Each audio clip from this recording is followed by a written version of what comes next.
Hello guys, welcome back to another video of Techavro.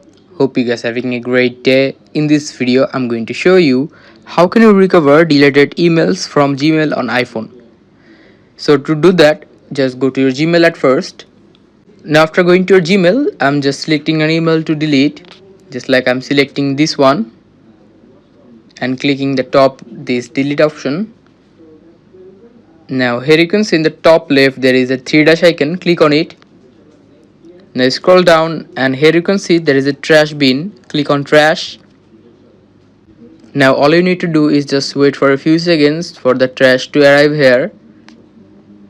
And here you can see the email is here. If you just long press on it and click the top right this three dot icon,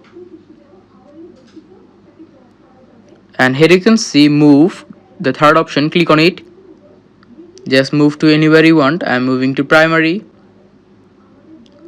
and the email is moved to primary here. So guys, that's how you can recover deleted emails from Gmail. Hope you find this video helpful. If you find it helpful, then give a thumbs up and don't forget to subscribe Techavro. Thank you very much for watching the video.